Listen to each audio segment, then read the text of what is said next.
Right now at 6, shots fired overnight in a neighborhood in Newington. We'll have the latest from the scene. And community members speaking out after a series of violent incidents in New Haven. Their message ahead. Also, access to the abortion pill mifepristone is secure for now. We'll tell you what people in our state are saying about the Supreme Court's recent decision. All local, all morning. This is Fox 61, Connecticut's news station. Good Monday morning. Thanks so much for starting off your new week with us here at Fox 61 America Areas. And I'm Tim Lammers. We are off and running here on another work week, and we're going to start with the forecast. So let's get right over to meteorologist Matt Scott. Good morning. Good morning. Coming off of a very wet weekend. Yes. Some of you getting 2-3 inches of rain. We didn't need the rain. We right? did. Yeah. You know, after a stretch of where the drips were just really kind of few and far between, we made up for lost time in one fell swoop. That said, got a couple more raindrops on the way, maybe one or two today, but there's more down the line. Temperatures are going to struggle as a result. We'll talk about that coming up. A live look at the Doppler right now. We're quiet across the board with mostly seasonal temperatures. Not bad out there with a light wind out of the north and west. Temperatures at 46. I'll take that for a bus stop forecast this hour. 45 in New Haven, 42 in Groton, all the way down to a couple of 39s and 38 right now in Torrington. Nothing out of the ordinary. We'll call it mostly cloudy now and later. And temperatures, whereas they're not going to be far off of where they should be, they're not going to be where they should be. And that's the trend overall for the week ahead. We'll talk about that, have a look at the numbers and when more significant rain is on the way. That's coming up. Any significant problems on the roads? Let's go to the other side of the studio where Rachel Piscatelli has put her traffic hat on this morning.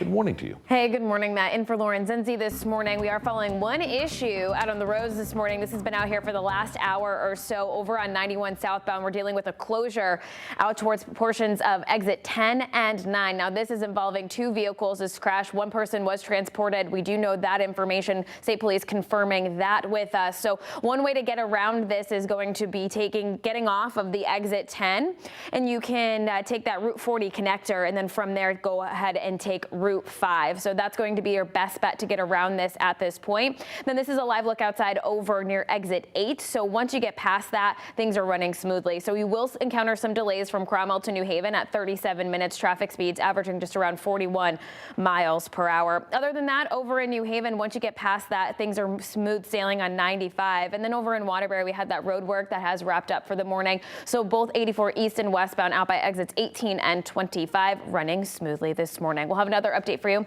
coming up at 6:30. Okay, Rachel, thank you. We got breaking news this morning in Newington. Police are investigating after gunshots were fired. Let's take a live look at the scene right now. This is on Robbins Avenue near Walsh Avenue. Still trying to gather a lot of information. We don't know if anybody was hurt, but as you can see, officers are still there this morning, so we'll bring you any new details as they come in.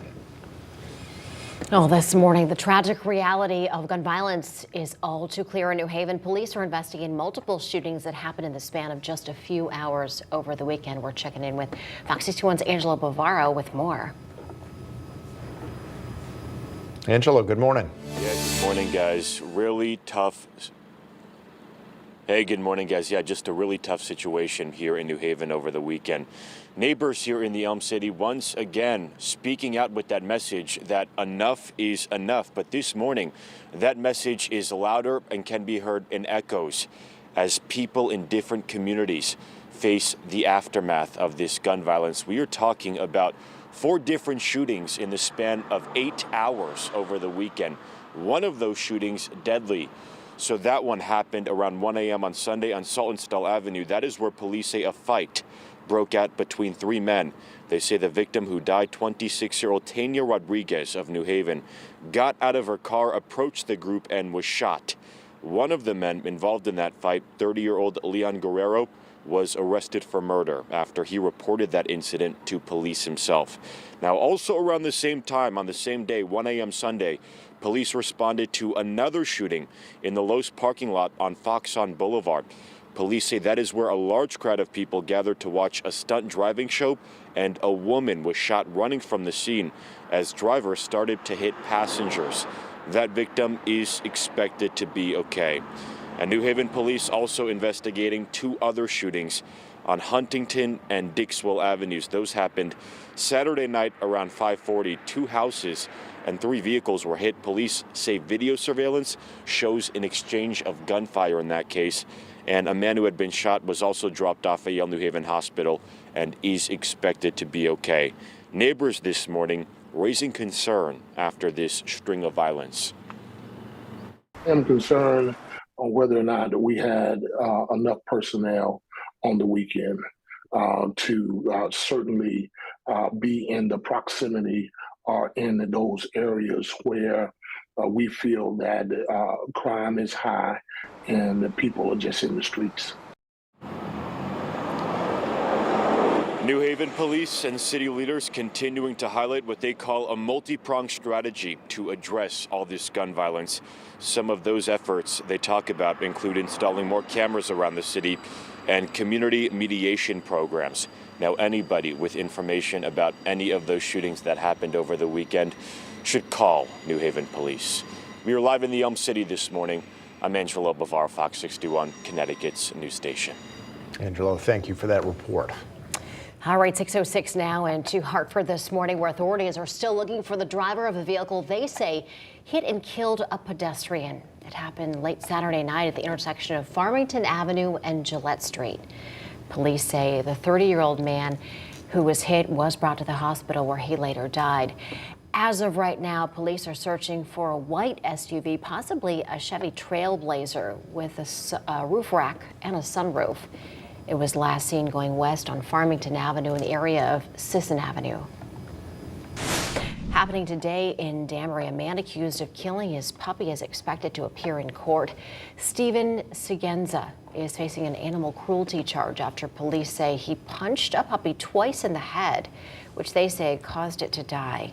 Officers say he told authorities he punched the 3-month-old puppy after it attacked him. Siguenza has been out since his arrest after he posted a $10,000 bond. 7th grade students are going to learn about the dangers and the prevalence of sex trafficking. That's going to happen this morning at Crex Academy of International Studies in Bloomfield. Trained facilitators from the Goya Cares initiative will teach students the curriculum, which includes a video and Q&A session. Goya Cares is a global organization that fights child trafficking. It's being called the first Urban Healthcare Summit meeting, and it's happening this morning in New Haven. About 40 hospital administrators, doctors, lawmakers, and patient advocates are getting together. They're going to talk about ways to make healthcare more affordable and accessible. That's happening at 9:30 at the Dixwell Community House there in New Haven. It's being hosted by State Comptroller Sean Scanlon. Happening today in New Haven, state lawmakers will be speaking out on the recent Supreme Court decision to temporarily allow mifepristone to continue to be available. Now, that drug is commonly used for medical abortions here in the United States. It was approved by the Food and Drug Administration back in 2000.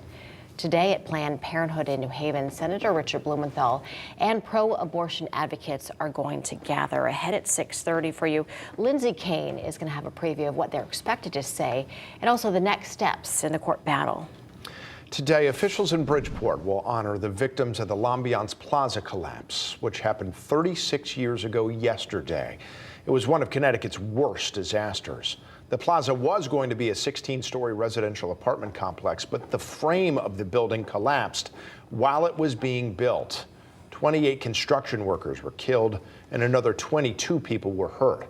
Search and rescue operations lasted for 10 days. Today's remembrance will start at 10:45 this morning at Bridgeport City Hall. And now to an update on the fire that destroyed a church in Eastford. It happened on Sunday morning just before 3:30. Crews were on the scene throughout the morning as they worked to battle the fire. Now, crews from several departments came in to respond. Firefighters say the fire was shooting through the roof. Now, crews from around 10 different departments, they all came in to help. Some came from as far away as Providence, Rhode Island. Now, thankfully, no one was hurt. This came hours before Sunday morning services. Those ended up being held at the Eastford Elementary School.